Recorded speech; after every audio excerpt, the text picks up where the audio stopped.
likez, partagez et abonnez-vous si ce n'est pas déjà fait. Activez la clochette pour ne pas rater les lives. On fait un live chaque vendredi et samedi à 21h de chercheurs. Aujourd'hui, on va parler de la sourate La Caverne. C'est un petit résumé. Si vous voulez en savoir plus sur ce que je pense, sur ce qu'on pense, il y a le livre en description, La clé de voûte, à avoir en papier à la maison. C'est bien pour la chronologie des prophètes, pour mieux comprendre. C'est vraiment un instrument à avoir à la maison. Vraiment. Et je parle pas dans le vent. Bon, on va commencer le résumé de ce que je pense, de ce qu'on pense de cette sourate La Caverne, toutes les découvertes qu'on a faites ces 3 dernières années, 4 dernières années, en résumé, pour faciliter la recherche. Et ce n'est pas la vérité, c'est des recherches. Voilà, vous faites vos recherches derrière, vous nous apportez en plus, on se contredit, il n'y a pas de problème, les commentaires ils sont ouverts. Bon, commençons, bismillah. Dans le Coran, nous avons plusieurs récits, dans plusieurs sourates, qui nous paraissent isolés à premier coup d'œil. Mais quand on y ouvre les yeux à la recherche, on se rend compte qu'il y a derrière cela une histoire cachée, qui est celle des gens de la caverne, en lien avec tout le noble Coran, et les hadiths, et les livres d'avant aussi. Je vais essayer de développer rapidement cette histoire, que l'on croirait tirée d'un film de science-fiction. Mais c'est en vrai vraiment réel. Et le réalisateur de cette histoire est le créateur. Bismillah. On commence avec Allah alam, Dieu seul sait. Tout d'abord, il faut oublier l'histoire des 7 dormants d'Éphèse que l'on nous a racontée. Cette histoire d'Éphèse, dans un lieu maudit par le Créateur dans les livres d'avant, et leur nombre qui devrait être inconnu, mais qui pourtant est affirmé par nos frères, qui disent « Ils sont 7, et le 8e s'appelle Izmir, et il était câlin, c'était leur chien. » Et Dieu, lui, nous dit « Il y a 1400 ans, ils diront ils étaient 7, et le 8e était leur chien. » En nous parlant des méchants, qui nous parleront de cette histoire. Cette histoire qui est un best-seller et qui n'a rien de chrétienne, comme nos imams nous disent. C'est bien le seul moment où nos imams, prédicateurs, qui parlent de cette histoire, sont d'accord avec les chrétiens. On est d'accord, ils ont une histoire, mais pourtant c'est pas chrétien, c'est pas dans l'évangile, non. C'est un best-seller qui a été écrit. Je vais vous expliquer, mais c'est une histoire super ancienne qui a été reprise au fil des années, elle était dans des tablettes. Voilà, c'est l'histoire des gens de la caverne, quoi. Je vais vous raconter. Mais ça n'a rien de chrétien et ça ne s'est pas passé à l'époque des chrétiens. Et en plus, dans leur histoire, il n'y a rien de spécial. Voilà, ils sont sortis, super, ça va, ouais, c'est tout.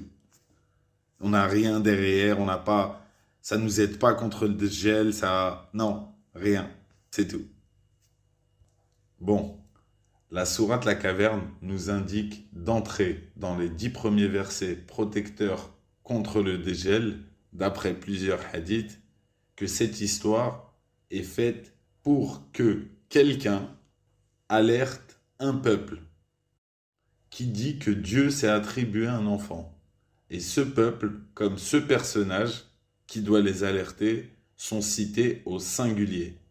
Ce personnage, je pense que c'est le Mahdi, alayhi salam, qui fera face à un peuple qui dit que Dieu a un enfant. Et on remarque que il est dit eux et leurs ancêtres, comme pour nous indiquer qu'il s'agit d'une lignée porteuse de cette mauvaise parole. Pour expliquer cela, on va sortir 2 minutes de cette sourate, pour la sourate Les djinns, où on a un peuple de djinns alliés avec des hommes mauvais qui disent que Dieu s'était attribué un enfant. et qu'un menteur leur avait menti. Et il n'est pas mentionné homme ou djinn. La porte est ouverte à la recherche à ce sujet. On a aussi dans la sourate Tawbah des juifs et ceux avant eux qui ont dit que Uzaïr est le fils de Dieu. Et les chrétiens ont suivi et ont dit Messie est le fils de Dieu. Il est écrit Messie et pas Messie ibn Maryam. Et on sait que Messie el-Dajjal porte aussi ce nom de Messie. Et Uzaïr est Osiris, Qabil, Caïn, le premier meurtrier de toute l'humanité. Il était divinisé en tant que veau d'or et adoré par même les Hébreux. Et Nemrod avant eux, par exemple, comme nous dit la Sourate, les Juifs et ceux avant eux. C'était une grande parenthèse pour comprendre que les chrétiens se sont fait infiltrer et que le Jésus, blond aux yeux bleus, de la croix, n'est en réalité que le premier meurtrier qui s'est fait tuer par le prophète Seth sur une croix avant le déluge. Et depuis, ils veulent se venger quand ils le peuvent. Et ils pensaient avoir tué Jésus sur cette croix de la mythologie égyptienne, comme je viens de vous expliquer. Mais ce n'était pas le cas. Et ils ont mis ce culte aux pauvres chrétiens. Petite parenthèse avec Constantin Ier qui a ramené toutes les obélisques du dieu du soleil. C'était un adorateur de Ra, sa mère, une adoratrice de Isis, Aphrodite. Voilà, c'était un caïnite. Revenons-en à la sourate La Caverne. Il est dit au prophète, sallallahu alayhi wa sallam, penses-tu que les gens de la caverne et d'Ar-Raqim étaient de nos signes ajaben? Ici, ce verset nous indique que le prophète sallallahu alayhi wa sallam aurait pu penser que ces personnages pouvaient être un des signes grandioses d'Allah. Ces mots ayatina ajaban nous ramènent dans la même sourate avec la course du soleil de droite à gauche dans la caverne qui est une des ayats de Allah mentionnées. Par exemple, ailleurs dans le Coran, on a l'ombre qui fait ce mouvement, qui fait de droite et qui vient sur la gauche, sur nous, pendant que Dieu est au-dessus de nous. Donc, on a le soleil qui venait leur rendre visite d'ouest en est. Et d'ailleurs, dans la mythologie égyptienne, on a le dieu du soleil, Ra, fils de Caïn, Uzaïr, qu'on a parlé juste avant, qui, sur une barque, nous ramène le soleil sous terre, dans les cavernes, d'ouest en est, et qui le fait, soi-disant, lever à l'est tous les matins. Et on a Mitterrand qui a mis cette barque solaire dirigée vers l'est à Paris aussi, sûrement pour nous indiquer que le soleil passe sous Paris et qu'il est lui-même un adorateur de Ra, etc. D'ailleurs, Jacques Attali, qui était à ses côtés, se disait caïnite. Voilà, on comprend tout de suite le soleil, tout ça.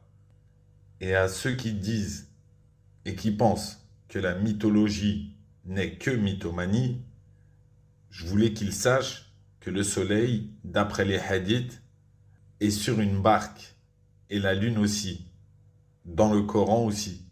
Sourate Yassine, par exemple, nous dit que le soleil et la lune voguent sur une barque. Fi fulki yasbahun. Voilà, fulki c'est une barque, et yasbahun c'est y vogue. Donc, revenons au mot ayatina ajaban, que Dieu nous dit que l'on pourrait prendre pour des personnages. Ayatina, ici, peut parler de Ra, qui pense contrôler et même être le soleil. Ensuite, le mot ajaban de ce verset 9 apparaît dans cette même sourate, la caverne, avec Khidr, ce personnage énigmatique du noble Coran. Ce mot Ajeben apparaît au signal pour que Moïse et Josué rencontrent Khidr, paix sur eux, dans le Bahri Ajeben, au niveau du rocher et au niveau du confluent des deux mers. Le Bahri Ajeben ici veut dire la mer splendide, mais cela nous fait un lien Ajeben, splendide, car au verset suivant, le dernier des 10 premiers versets qui sont la clé de compréhension, ce verset 10 nous dit que les groupes, après s'être réfugiés, demandèrent la rahma, la miséricorde. Et Khidr, paix sur lui, au verset 65, il est dit « Nous lui avons donné une rahma de notre part ». Et avec cela, on peut en déduire que Khidr fait partie des amis sauvés de la caverne et qu'il était vivant à l'époque de Moïse, paix sur lui. Et aussi, comme on a vu, le faux dieu du soleil, Ra, qui veut dire le mal en hébreu, et qu'ils appellent aussi Erevrav, le Djel, ou comme mentionné dans le Coran, le Séméri, et qui aussi, comme Khidr, a croisé Moïse, alayhi salam. On a un hadith qui nous dit que chaque divinité adorée de l'humanité ne fut que des hommes qui ont vécu et qui ont été divinisés par la suite. Je vais vous développer cette histoire des gens de la caverne qui ont fini divinisés à leur sortie, et même jusqu'à nos jours, par une certaine famille qui manipule les hommes pour qu'ils adorent leur trinité djélique.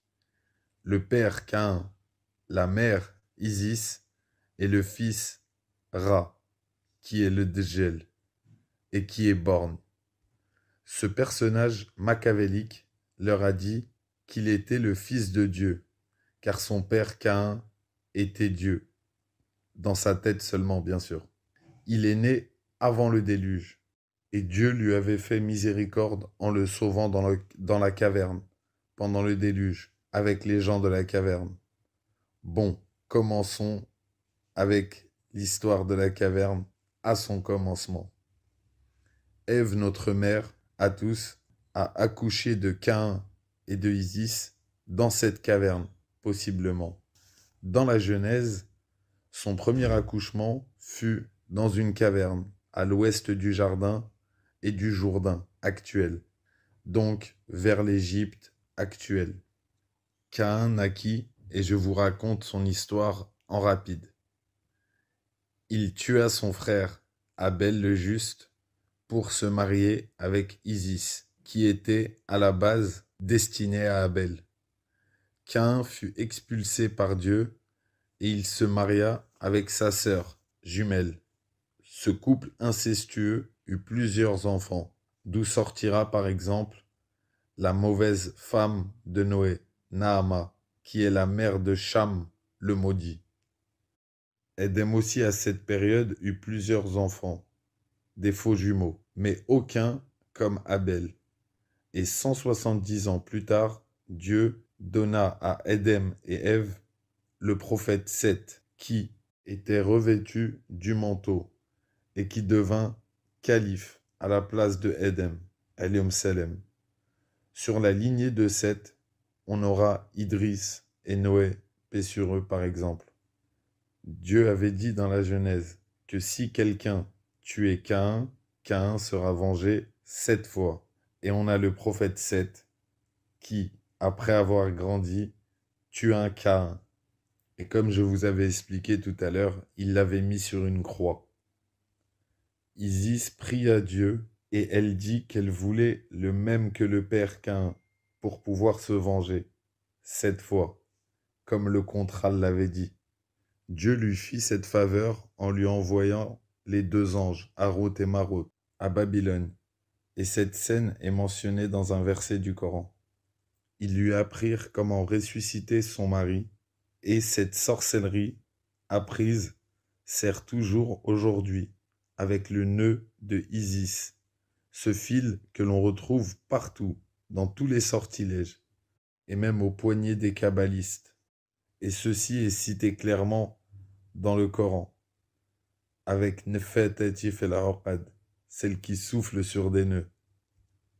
Et elle a reconstitué son défunt mari, comme Frankenstein, car Seth l'avait découpé en 14 morceaux. Et il manquait le phallus, qu'elle fabriqua en argile. Et de cette argile sortit une semence.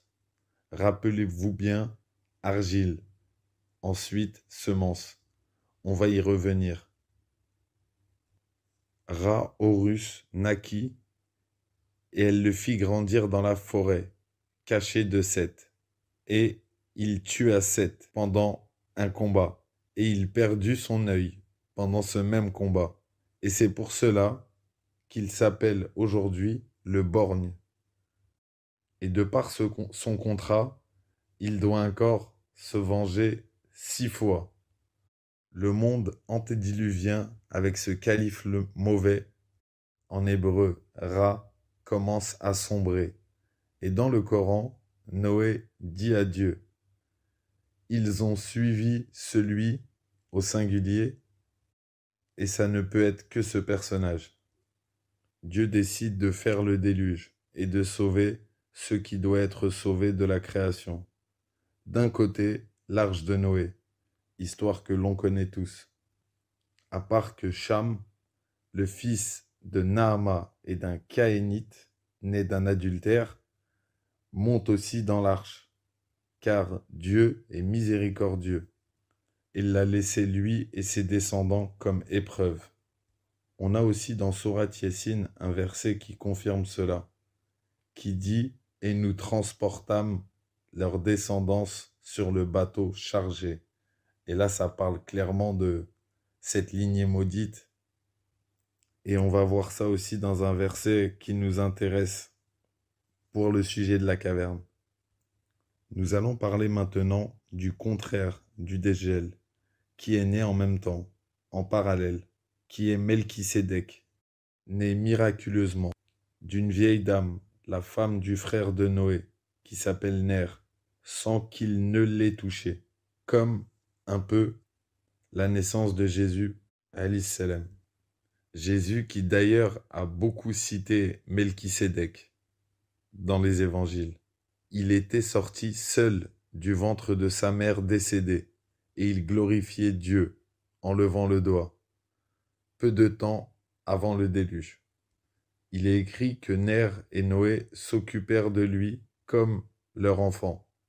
Il est aussi écrit dans le livre d'Enoch, Idriss, que Melchisédek est un plan d'Allah pour le nouveau monde, après le déluge. Il sera sacrificateur ici-bas et dans l'au-delà. Dans le Coran, cet enfant est cité clairement. C'est l'enfant de Noé qui dit que le mont va le protéger. Il est écrit qu'il était parmi les muazilines ou mazilines, les choisis, mis à part, pour un amar, une affaire. On pourrait croire qu'il est mort, mais Mourrakoun veut dire immergé simplement. La femme de Noé, par exemple, il est dit Mourrakoun et de ceux qui ont péri. Et la suite de ce même verset, après que l'arche se posa sur le mont Joudi, l'enfant cité est Cham, qui, comme je vous ai dit, n'est pas de la famille de Noé, mais un Caïnite, qui sera, lui et ses descendants, une épreuve pour l'humanité, comme Nemrod, le père de cette lignée maudite, suivi d'une malédiction mentionnée dans les 10 premiers versets de la sourate La Caverne, qui pense que Dieu s'est attribué un enfant.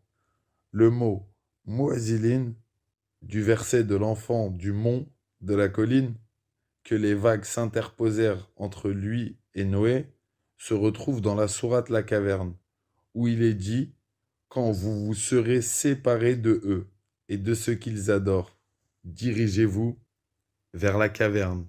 Le mot muazilin apparaît ici, séparé de eux. Ta'azzeltu, ta'azzeltu, j'arrive pas bien à le dire, pardon. Mis à part. Donc, l'enfant de la colline n'est pas seul, et Noé lui dit de ne pas rester avec les mécréants. On sait, d'après la sourate et les hadiths, qu'il y avait un groupe bon et un groupe mauvais. Ils se réfugièrent dans la caverne, qui se trouve logiquement dans une montagne. Et le verset 11 nous dit « Kefi sinin » ma montagne Sinin. Ce mot veut dire plusieurs années, mais il veut aussi nous indiquer que la caverne est dans une montagne, comme dans la sourate le figuier et l'olivier, qui parle du mont Sinin aussi, ma montagne Sinin. Ce verset 11 nous dit aussi « Nous avons frappé leurs oreilles ». Et pour moi, cette phrase nous parle de la pression exercée sur la caverne pendant leur enfermement, comme les plongeurs ou les sous-marins. Et ce lien n'est pas anodin. On a aussi Khidr, qui est à un rocher, au signal avec Moïse, paix sur lui. D'ailleurs, Josué nous dit dans la sourate que seul le shaitan l'a fait oublier le poisson. Et là, on a shaitan au singulier, en lien aussi avec ce rocher. Shaitan veut dire l'adversaire, le Satan, comme dans l'évangile, Judas qui est possédé par le Satan. Parlons un peu de leur chien, qui était posé sur l'entrée, pattes étendues. Ces personnages antédiluviens étaient d'une taille énorme, et on pense que cet animal aussi était énorme. Et c'est pour ça que Dieu dit au prophète, sallallahu alayhi wa sallam, si tu les avais vus, tu aurais été pris d'effroi. Petite parenthèse, le sphinx s'appelle en arabe Abu el-Roul, le père de la peur. 309 ans après le déluge, quand les enfants de Noé et Cham s'étaient multipliés, l'eau venait de baisser en Égypte pour laisser apparaître le chien qui est devenu aujourd'hui le sphinx et le rocher qui était derrière lui, rocher aujourd'hui recouvert par la pyramide. Plusieurs scientifiques approuvent que le sphinx était un chien et qu'il a vécu le déluge. Lui et la colline sous la pyramide de Gizeh. Contrairement aux pyramides, sur le sphinx et la colline, on y retrouve des coquillages et des traces d'érosion, etc. Les pattes du sphinx sont restées enfouies sous le sable pour nous aujourd'hui, avec sa queue aussi, pour que l'on comprenne qu'il ne s'agit sûrement pas d'un lion, qui ne se tient pas comme ça, du tout. Et sa queue non plus ne ressemble pas à ça du tout. Et ça ressemble plus à Anubis, qui est partout dans la mythologie égyptienne, mais positionné comme ça, voilà quoi, c'est un chien égyptien. Et vous tapez sur Internet, vous tapez Kelb, juste Kelb, et vous allez tomber sur le modèle de chien égyptien qui porte ce nom de Kelb. On a aussi la constellation du chien, positionnée à côté d'Orion, dans le ciel, et au sol aussi, qui prouve que c'est bien un chien, avec à son cœur l'étoile Sirius, mentionnée dans le Coran. C'est lui le seigneur de Sirius.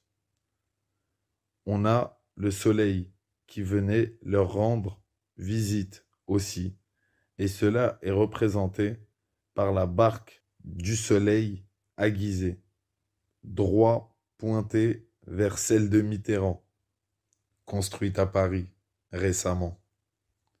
La caverne, en réalité, est la cave de la Terre, qui n'est pas une boule, et le soleil et la lune rentrent chaque soir à l'ouest, dans les sous-sols de la Terre, dans cette caverne ou encore l'Agartha, l'Amentis, c'est plusieurs noms.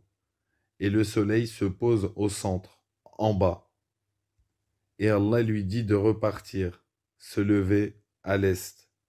Cet endroit est mentionné dans des hadiths avec les deux peuples, Bourgoussa et Boudroussa, j'arrive pas bien à le dire, les deux peuples qui se trouvent dans la montagne Qaf, que le prophète sallallahu alayhi wa sallam, il a rencontré. Voilà, ça a l'air d'être dans la Gartha. Ce monde a un lien avec le barzakh pour monter au ciel ou descendre en enfer aussi. Un verset dans le Coran nous dit: quand l'eau déborda, nous vous avons transporté dans le Jeria, la coulante, sûrement un trou de verre, pour y accéder. Et un autre verset nous parle de Mu'assiret, les essoreuses, sûrement aussi la représentation d'un trou de verre.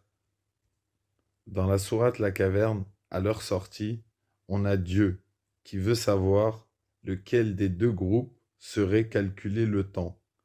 Et on a 3 manières de calculer le temps: le soleil, la lune ou les étoiles. Et pour calculer 309 ans, on est obligé de connaître la position des étoiles avant même l'enfermement. Et je vous rappelle que le plateau de Gizeh est une montre astrale. Et d'ailleurs, la sourate Tariq, Cyrus, finit par sur eux une roue. Peut-être un lien aussi avec l'horloge astrale qui tourne autour du point central qui est Gizeh.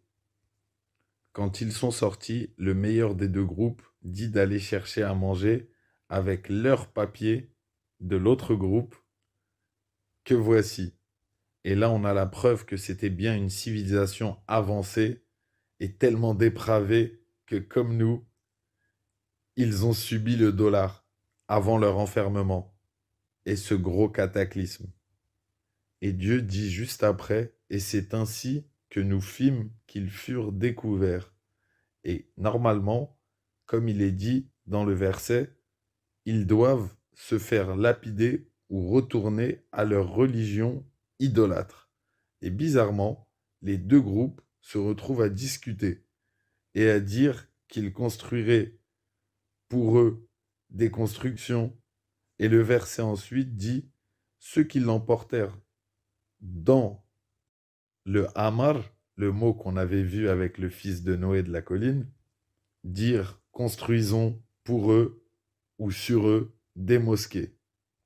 Je vais essayer de vous expliquer ce verset qui a au moins 1000 années entre le début de la discussion et la fin avec les mosquées construites. À leur sortie en Égypte, ce lieu appartenait à Nemrod, le premier pharaon, de son prénom Pharaon, fils d'Égyptus, qui a découvert l'Égypte, et de Couche. Quand les gens de la caverne sortirent de là, ils trouvèrent les descendants de Cham, le Caïnite, et le faux dieu du soleil qui était dans la caverne, après avoir été sauvé par le Créateur, décide de se faire passer pour un prophète et de dire que le fils de la colline, Lehem, ou Thoth, ou Shuaib dans le Coran, de le faire passer lui pour un menteur. Il l'obligea, lui et les autres, à faire des constructions pharaoniques et à faire de la magie pendant un bon moment. Toutes les constructions que l'on ne connaît pas, quelle technologie, quelle chose, c'est magique, c'est énorme, c'est grand. Tout ça, ça a été fait à cette période. Et je rappelle, c'est la même période que les Tammuz, les Had, il y a tout le monde qui vivait ensemble. Là, les Tammuz et les Had, ce sont des descendants de Nemrod. Nemrod qui a mis son gène partout dans la planète, parce qu'il déflorait chaque femme pendant le mariage. Vous regarderez, c'est dans le récit de Gilgamesh, ça.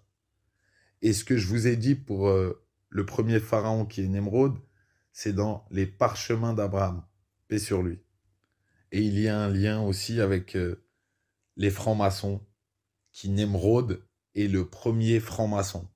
Voilà, on sait que son dieu, c'est le dieu du soleil, et les francs-maçons d'aujourd'hui, c'est à peu près la même chose. Je dis pas tous, mais en tout cas, les caïnites, ils adorent Nemrod, Et ça, voilà, là, c'est vraiment, on est en train de parler de gros poissons. On est en train de parler des dirigeants de la planète et de leur religion. C'est seulement 1000 ans plus tard, à peu près, que ces envoyés qui étaient contraints jusqu'à l'époque de Moïse ont pu être délivrés du dégel et de la lignée pharaonique, qui ont d'ailleurs pour protecteur le dieu du soleil, jusqu'à aujourd'hui. Dieu nous dit dans cette sourate la caverne, Ab'atnahum, donc des envoyés. Ils ont été envoyés, on peut les appeler des envoyés. Ils ont été envoyés pour que les gens de la cité sachent qu'il n'y a aucun doute au sujet de leur. C'est ce qui est écrit. Voilà, donc on pourrait les retrouver ailleurs dans le Coran, à faire les recherches, les envoyer aussi. Ça peut parler d'eux des fois. Et il nous est dit dans l'histoire avec Moïse et les sorciers qui se repentent, la magie avec laquelle tu nous avais contraints. Donc, ces personnages étaient contraints. Voilà. Ce personnage, le Dégel, faux dieu du soleil, a été enfermé à l'époque de Moïse, alayhi salam, à Moïse. On a son histoire, par exemple, quand Dieu dit à Moïse, sourate 7, après ton départ, nous allons éprouver ton peuple avec un homme jusqu'à la fin des temps. Ou dans la même sourate, au verset 175, qui dit et raconte leur l'histoire de celui à qui nous avions donné nos ayet, signes, comme on a vu tout à l'heure, et qui s'en écarta. Il suivit le diable dans sa suite. Ce personnage qui est Séméri, aussi de son nom, fils de Sémiramis, qui est Isis, traverse les époques depuis le déluge. Et Moïse avait appris son enfermement quand il était sur la montagne et qu'il recevait les tablettes. Car quand il est descendu, il dit à Séméri qu'il aura à dire « Ne me touchez pas » ou il sera intouchable et qu'il aura un rendez-vous qu'il ne pourra pas rater. Et là, ça parle de Jésus qui le tuera à la fin des temps. Cette phrase a été citée il y a 3300 ans, à peu près. Son éternité est par rapport à son lieu d'enfermement, qui est la caverne, là où il a survécu par la grâce d'Allah. Je pense que ce sont des djinns bâtisseurs, sous l'ordre de Chouaïb, Jéthro et de Allah, qui ont fabriqué la pyramide, comme un chapeau sur la caverne. Depuis, il dirige et possède des personnes, et certains même lui rendent visite. On a l'exemple, par exemple, avec Ibn Siyed, à l'époque du prophète sallallahu alayhi wa sallam, qui était possédé par l'entité du Dajjal en lui. À l'époque de Daoud alayhi salam, on a cette entité qui s'appelle l'entité d'Amalek. À l'époque de Isa alayhi salam, Judas, qui est possédé par le Satan, comme je vous ai dit tout à l'heure. Voilà, il se balade. On a aussi le comte de Saint-Germain, qui dit, un franc-maçon, qui dit qu'il a assisté au repas de Jésus, donc que c'était la personne qui avait en Judas, c'est ce qu'on comprend, et plein d'autres, Albert Pike, je crois, Alistair Crowley, plein de personnages comme ça, et d'autres personnages sûrement qu'on n'entend pas. C'était une petite parenthèse. Un verset de Sourate al-Naba, les envoyés, nous dit « Nous n'avons accordé l'éternité à personne d'autre sur terre avant toi. » Et là, c'est en lien direct avec le verset 175, Sourate 7, qui dit « Naba'ullah » Dieu l'avait naba, c'est-à-dire alerté, averti, mais on a un lien avec le mot naba, et il s'est éternisé sur terre. Et là, éternisé sur terre, c'est quelqu'un qui utilisait un instrument pour s'éterniser. La caverne, l'olivier béni, Allah alam. Car avec la caverne, on peut rallonger sa vie, comme on le voit Ils sont restés 309 ans et ça ne les a pas affectés. Et avec l'arbre qu'il y a sûrement dedans, voilà, on peut aussi rajouter sa vie. Et ça, on le voit avec Adam, paix sur lui, qui a rajouté de sa vie avec cet arbre dans le livre d'Adam et dans plusieurs récits. Voilà. On a aussi dans le Coran les moments où Allah nous parle d'un homme et d'un djinn, les deux au singulier. En enfer, jetez-les tous deux en enfer, ou montrez-nous celui de l'homme et du djinn qui nous a égarés. On parle de ces deux personnages qui sont liés, le Djel et son Qarin Iblis, qui l'a suivi dans sa suite. Revenons à la sourate La Caverne. Et du propriétaire des deux jardins. On a deux hommes qui discutent et un seul propriétaire, contrairement à la traduction. Ce verset commence par Adrebleum. On dirait le mot frapper, comme on a frappé leurs oreilles cité avant. C'était juste un petit lien. Ces deux personnages, pour moi, sont le fils de Noé, de la colline, et Ra, le dégel. Et cette scène est juste avant leur réfugiage dans la caverne. Le bon dit à l'autre, « Serais-tu mécréant envers celui qui t'a créé d'argile, puis d'une goutte de sperme, natfatin, puis t'a façonné en homme ?» Et là, ça ressemble à la naissance de Ra, le dégel de l'argile. Une goutte en est sortie et on a eu le pire des hommes qui est sorti de tout ça.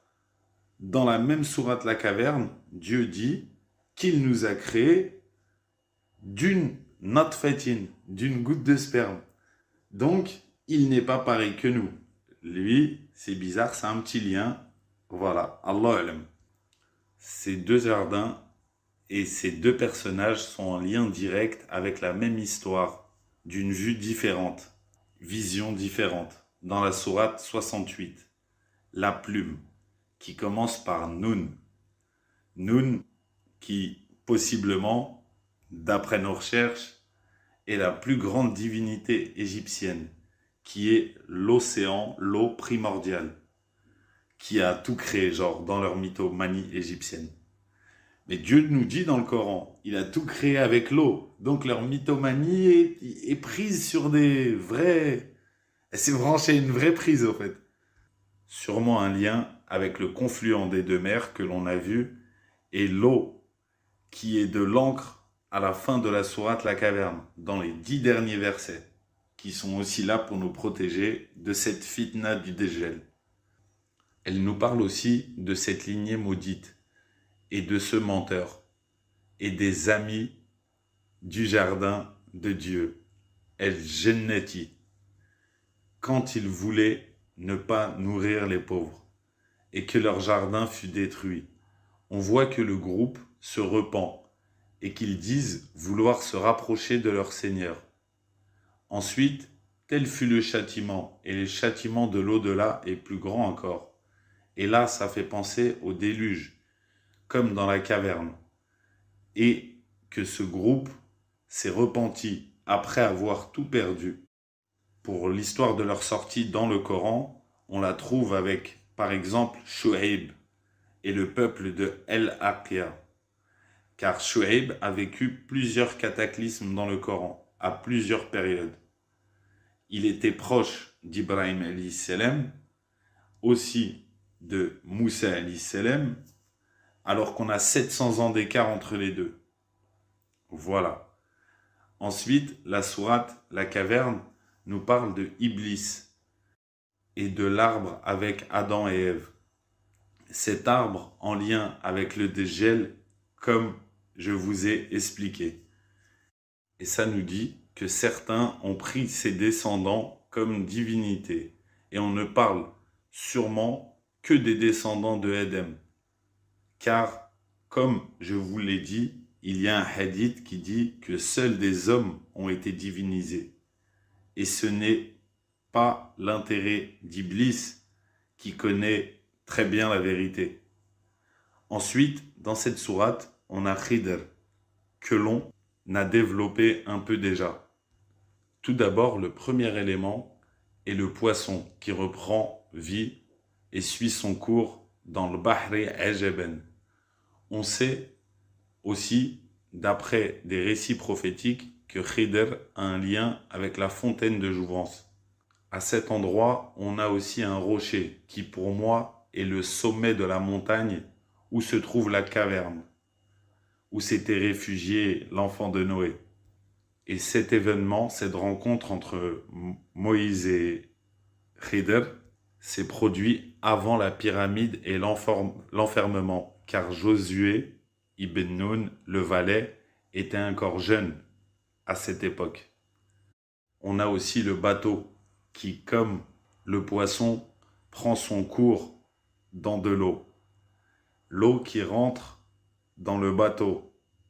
Personnellement, j'y vois un lien entre Khidr avec l'eau, représenté en égyptien par le Nun. Un lien entre les eaux du paradis et les eaux d'en bas, de la terre. Et Allah alam. Pour toute cette vidéo, je continue. Moïse et Josué ont marché longtemps et on sait que Dhul-Qarnayn a marché longtemps aussi pour atteindre la fontaine de jouvence. On sait aussi que Nemrod, sous le nom de Gilgamesh, a atteint aussi cet endroit pour y rencontrer le dieu du soleil. Je pense que les voyages de Dhul-Qarnayn ont été faits à travers la caverne. Et c'est pour cela qu'il a pu voir les extrémités de la terre, là où le soleil se lève et là où il se couche.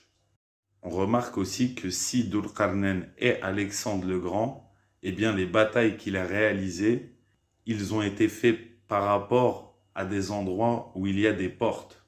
Par exemple, Babylone, dans le Cachemire, l'Égypte. Et on retrouve ces traces jusqu'à dans les îles de la Réunion, au Japon et un peu partout dans la planète. Et il a contrôlé la globalité de la planète en 7 ans. Dhul-Qarnayn avait Khidr au devant de son armée, d'après un hadith. Son nom nous ramène aussi à 2 temps. Je pense, comme beaucoup, que cette histoire de Dhul-Qarnayn va se répéter à la fin des temps, avec l'imam Mahdi qui va contrôler la planète en 7 ans, pour la nettoyer du mal et pour l'arrivée de Jésus, alayhi salatu wassalam. Je conclurai avec le fait que cette sourate nous raconte l'histoire des gens de la caverne, de leur début jusqu'à leur fin, avec des prophètes à leur côté, comme pour nous faire un indicateur temporel. Pour l'instant, dans ces recherches, on a Lehem, qui est Shuaib, qui est Thoth, qui a été divinisé en lune. On a Ra, Horus, Djel, qui s'est pris pour le soleil, et Khidr, qui reste toujours aussi énigmatique, divinisé en Nun, le dieu de l'océan primordial. Et aussi les sorciers de Pharaon qui, pour moi, étaient dans cette caverne. Leur nombre, Allahu a'lam. Les petits liens que je pourrais rajouter sont, par exemple, les tablettes d'émeraude, qui commencent par ce livre où il n'y a nul doute, comme le début du Coran. Dedans, on a l'histoire du fils de la colline, qui est protégé par le déluge dans une caverne, l'Amentis, et l'histoire de leur sortie à l'époque des descendants de Cham. On y trouve aussi 3, 4, 5, 6, 7 et 8, qui sont cités comme étant une clé. Et dans la sourate La Caverne, on a bizarrement aussi ce chiffre, avec « ils diront ils étaient 3 et le 4e étant leur chien ». Ils diront ils étaient 5, 6, 7 et 8. Les tablettes d'émeraude ont été traduites par un musulman à l'époque du prophète sallallahu alayhi wa sallam. Et la traduction s'appelle le livre du début, à peu près. Ce traducteur de hiéroglyphes est le premier dans ce domaine. Et Champollion, un franc-maçon, lui a volé son travail de traduction. On retrouve cette histoire de cavernes partout dans la planète, sous des noms différents. Lagartha, la Mentis, Shambhala, les Anunnaki, etc. Et faites vos recherches, Inch'Allah, et apportez-les-nous pour faire avancer cette histoire des gens de la caverne qui évoluent en live chaque vendredi et samedi avec les frères chercheurs. La majorité de ces découvertes ont été faites en live avec les frères qui se reconnaîtront pour chaque petit élément, chaque petite chose. J'ai pas cité vos noms, mais merci beaucoup en tout cas pour votre travail et merci aussi à tous les commentaires et à ceux qui interviennent sur le chat en live. Barakallahu fikum. Salam alaikum.